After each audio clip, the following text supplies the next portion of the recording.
Bad Blood is this Saturday, and everything from the main event to the actual hosts of the show is basically up in the air at this point. While WWE focusing almost entirely on the move from Raw to Netflix, the actual Bad Blood show that's happening right before this happens is being almost forgotten. The only thing maintaining our focus so far is the Hell in a Cell match that might not even main event. This is your last minute news, predictions and rumours for WWE's Bad Blood 2024. We start with the matches that won't make it. Seth Rollins may have returned on Monday Night Raw, but that doesn't mean he's going to be facing Bronson Reed just yet. We're heading there on Raw. It's likely to be a main thing that they build towards for Saudi Arabia, but for now, Seth Rollins will not be showing up on this one. The same can be said of Gunther and Sami Zayn, two men on a collision course.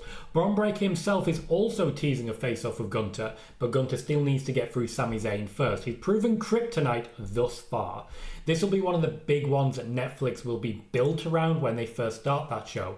The WWE's intention is to load the show with stars like Seth Rollins, make people tune in to see what they're going to do next, but in reality, they also need to show you who the top stars are now. That's Gunther, that's Sami Zayn. If you're tuning in for The Undertaker, this ain't going to be your day. For me, we open with the tag team match. Roman Reigns and Cody Rhodes on one side, the new Bloodline Solo Sikoa and Jacob Fatu on the other. And Roman Reigns and CM Punk are still very much competing for top spot. The feud between Drew McIntyre and Roman Reigns still proving to be the feud that never ends. Roman essentially has it in his contract that he either opens the show or closes the show, so I have him opening for this one. WWE are eager to get him and Jacob Fatu in the ring together. They've been tracking social media and people are hugely behind these two facing off. Unfortunately, in order to maintain that momentum, it has to be the teasiest of teasers. With this in mind, expect Cody Rhodes to do the majority of the work here, getting beaten up for a solid 20 minutes before Roman Reigns has his hot tag and his run-in. It's Roman Reigns, really, who wants to guarantee that Solo Sikoa gets pushed here. He believes in Solo even though many fans don't. And with Solo Sikoa versus Roman Reigns still the plan for WrestleMania, I have Roman Reigns pinning Solo Sikoa to win this one. The Cody Rhodes element, the Jacob Fatu element will all be heavily involved. There might even be new members of the Bloodline, but we also have Kevin Owens and, in fact, Randy Orton who could get involved as well.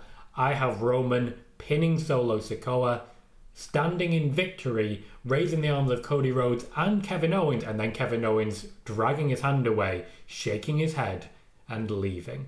For me, the WrestleMania match is still Roman versus Solo, where it's increasingly looking like Solo might get his win back.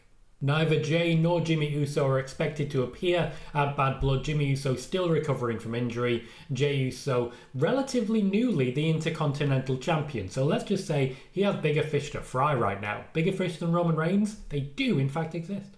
Again, if you're waiting for The Undertaker, this is not the video for you.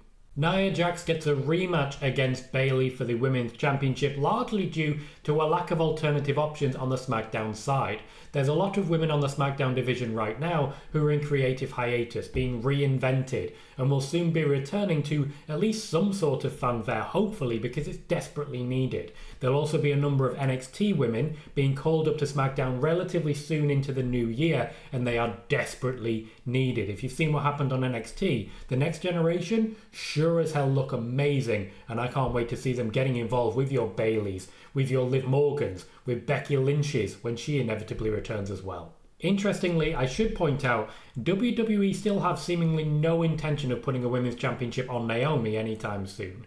The match itself isn't really about Bayley all that much. Instead, we're continuing the development of Tiffany Stratton towards a face turn that I'm assured is going to be huge when she inevitably cashes in on Nia Jax. Plans for Bayley at WrestleMania at the moment are hard to come by. I haven't had any strong answers on that, but there do seem to be many suggestions that Flair versus Stratton is going to be the play. Personally, I'd love to see Jax versus Flair at Mania, then featuring the Tiffany Stratton cash-in, but if not for the fact that we've actually only just done that with Damian Priest, Drew McIntyre and Seth Rollins. I'm a sucker for a heist of the century, what can I say? This time around, there is no speculation that the Wyatt Sicks will appear at Bad Blood because, you guessed it, the Wyatt Sicks are not expected to appear at Bad Blood, continuing their record so far of 0 premium live events featured at all. Creative are still struggling to come up with ideas and pitches for WrestleMania for the Wyatt Sicks, essentially suggesting that they're struggling to find a place for this fledgling group. And while Bo Dallas is making a number of suggestions, all of which are said to be not bad suggestions, I would say that this is a separate universe with the Wyatt Sicks, and so far they've not really found a way to integrate them. Also, as regards their next target, I know a lot of people are excited about it possibly being Braun Strowman. I have Xavier Woods for this one. As an aside on Braun Strowman, the man, the myth, the monster upon monsters is earning plaudits for continuing with the match on Raw after sustaining a serious knee injury. Whilst Triple H wanted to move him forwards here, potentially into a one-off match with Gunther in Saudi Arabia, that knee injury has put the next steps into question. There'll be a number of different wrestlers that look likely to benefit from this, but Braun Strowman unfortunately looks like he might have a little stall in momentum. Certainly I will say it didn't hurt Bronson Reed. The Miz's heel turn seems real out of left field at the time, but now suggests a feud with Jey Uso might be coming. After all, the Miz is synonymous with the Intercontinental Championship. And Sheamus has signed a new long-term deal with the WWE after signing a deal that offered assurances of 0 championships and little more than mid-card opportunities. According to different sources, Sheamus, like many, is said to be happy with his career and eager for job security and limited dates at this phase. So while there are no assurances of championships, it does mean that Sheamus is always an option to be dragged in and parachuted wherever he's needed when the time is right. Honestly, in his position, with less dates to work, I do think it's the right call. Damian Priest will face Finn Balor in the first of 2 Judgment Day offs, the next one of course being a rematch.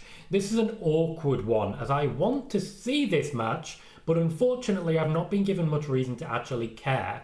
All of the focus has been put on the face turn of Damian Priest, but very little focus has been put on Finn Balor, whose character essentially hasn't changed at all and has been massively overshadowed by Liv Morgan, Rhea Ripley and Dominic Mysterio. Balor's new contract seems to ensure him a strong place on the card, but unfortunately that isn't compelling and it comes with very few actual top level opportunities. You're facing someone that you stole the championship from, but you didn't actually keep the championship, you just gave it to someone else. Both men have been overshadowed by the other Judgment Day match, and this unfortunately seems to suggest that WWE has given up on dragging it out to WrestleMania. I say unfortunately, but we all know what happened with Jimmy and Jey, don't we? It wasn't fantastic. While this feud has done good things for Priest's face push, and in fact Rhea Ripley of course, there aren't that many names for him to face off with after this. Bronson Reed is a possibility, Bron Breakker, another match against Gunther. It just seems like we're heading to another rematch and there are more exciting options for Gunther than Damian Priest all over again. All that momentum he built in his World Heavyweight Championship run seems to be dissipating. I have Balor winning so that they can keep this going and buy time for a feud to actually be written with Priest as a face. It's not the reason that people should be winning matches.